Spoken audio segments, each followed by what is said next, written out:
Hey you guys, so I'm gonna try this 2 video format. You guys can kind of give me your feedback on what you think, if you want like one video or something like that. Some people had told me they kind of have some Zoom burnout, and this way that they can listen to or watch the videos whenever they want, maybe when you're driving or cleaning the house or even when you're running.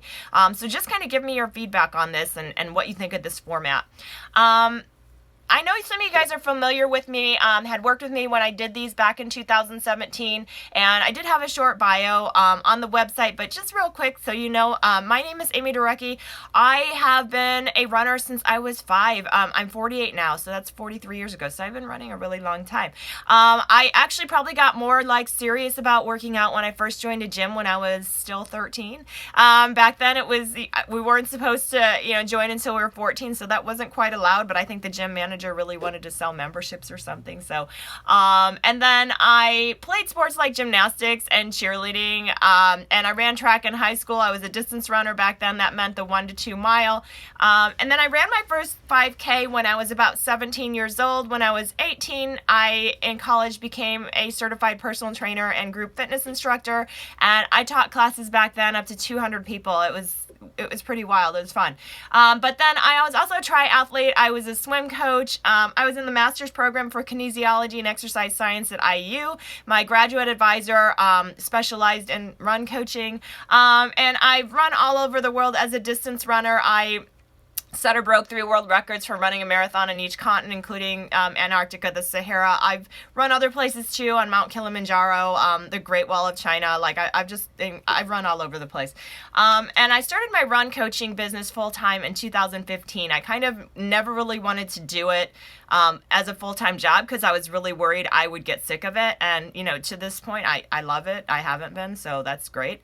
I also have a background in holistic wellness, right? So I've got about 5 certifications in run coaching now, but I'm also certified on the wellness side. So you can kind of see where my roots are in fitness, health, and wellness.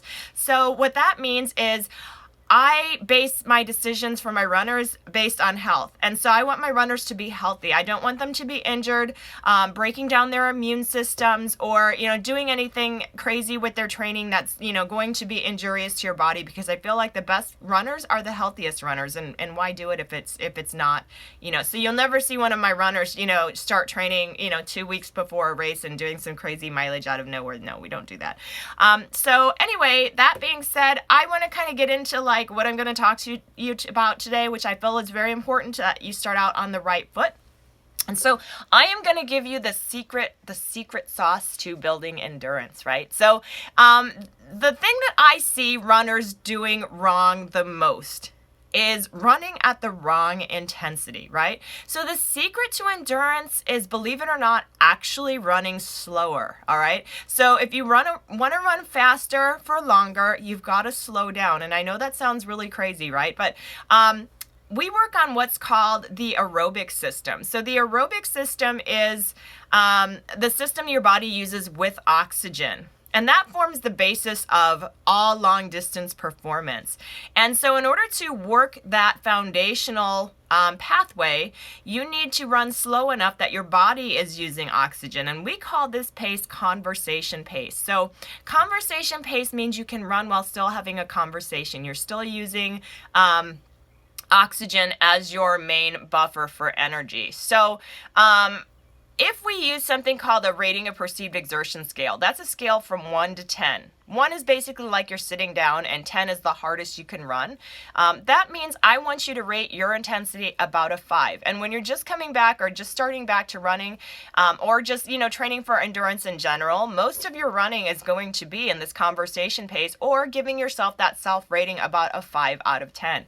And I'll give you some examples here. So when we look at the marathon is 26.2 miles, right? So what percentage would you say is your aerobic performance in a marathon, right? A marathon, 26.2 miles. So I'll kind of show you the top of this here. So a marathon 98 to 99% of a marathon performance is your aerobic base. So you'll find us marathoners, we tend to run, well, the ones doing it right, a high volume of miles, but those miles are not run very fast. It's at this conversation pace, right? So let's go to a 5K. I know some of us are talking about the 5K, the Running Wild 5K, all right? And you want to do, pretty well, or at least, finish this and feel comfortable finishing it. So when you think of a 5K, what would you think the percent of performance depends on the aerobic base for a 5K? So again, a marathon, 26.2 miles, a 5K, 3.1 miles. So you would think, oh, maybe quite, not as much. So you're kind of right there. But I'll show you this, the 5K, 92% your aerobic base, 92%. So a lot of times we go to running clubs or running groups or something, and we see all these people trying to run like so fast all the time and race each other all the time, and each workout they're trying to run as fast as they can, because it's a big misconception that to run faster and running, I need to run fast all the time. And you can see that if you're doing that, even in the 5K, where 92% of your performance is based on your aerobic base, if you're just running fast all the time, and haha, that person's so slow, I'm so fast all the time, you're only working on 8% of your performance, right? 8%. You're leaving 92% of your performance on the table. So, most of the people that are going to these, run clubs and workouts and looking down on other people and thinking they're so fast because they run fast all the time, they're actually doing it wrong. And the reason I'm telling you this is because I don't want you to start off doing it wrong. I'll give you one more example. So the 800 meter is about a half-mile race, right? Half mile. So you would think at that point, you'd be really wanting to do a lot more speed work. But, when we look at this here, the 800 meter, 88% is still your aerobic base.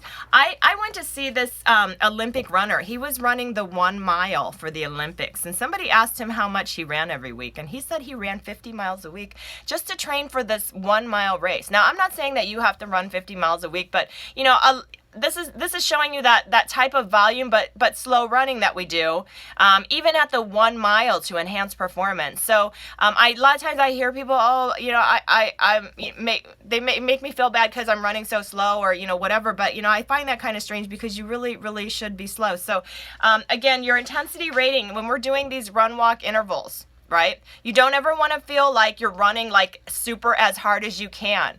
The test for that is going to be, can I have a conversation with somebody when I'm running at this pace? And if you feel like you're really having to huff and puff, and maybe you're running by yourself and you don't have anybody to run with, the way to test this is just to like sing a song, happy birthday song or the national anthem or something. And if you're only able to say a few words and then, you have to catch your breath, you're actually running too hard and you need to kind of slow down. So again, it's that 5 out of 10, what we call the conversation pace, to build your endurance. And what's going to happen is, let's say, for example, your normal conversation pace, easy pace, is like a 14-minute mile.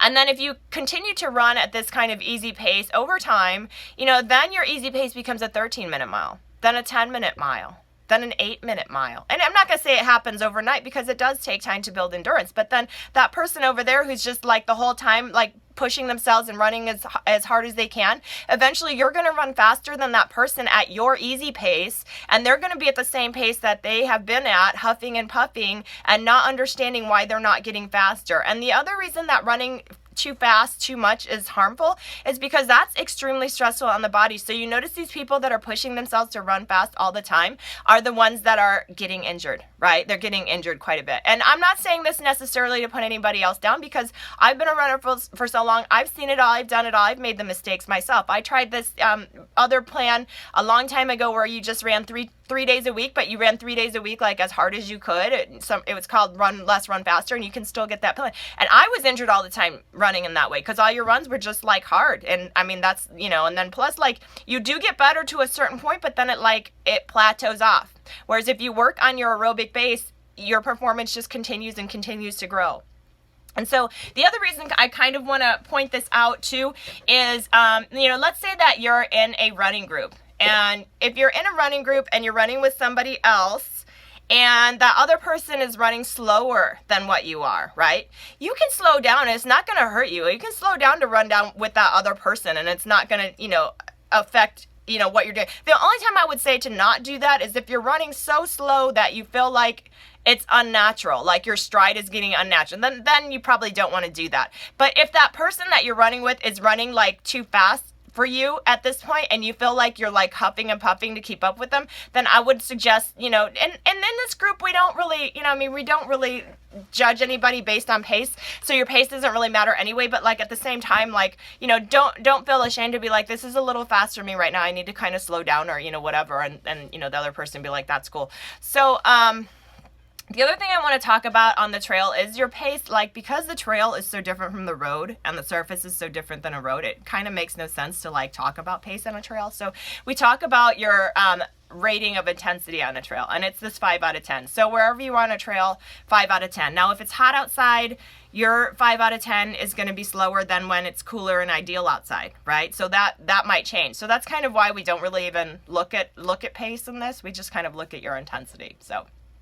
And then I kind of want to just touch really quick on your mindset here. And I'm gonna talk about this a little more in depth, but I really want to bring this up because a lot of us are kind of coming back to running, or, you know, we've run with other people, and the mindset piece is so important in running. But I really want to be mindful of what you're thinking about when you're running, right? You don't really want to be thinking like, oh, my pace before when I used to run was this, and now I'm only this, I'm horrible, right? Or I'm never going to get back to where I was, I'm so slow, or that person over there is so much faster than what I am, or, you know, anything like that. Because when you tear yourself down like that, honestly, it builds up and it makes you just want to stop and start walking, or it makes you want to quit. So my suggestion is, instead of thinking of something like that, right, think of picture yourself of where you want to be, or where your goal is, you know. And somebody told me one time, they were like, well, it doesn't matter where you used to be, it's where you are now.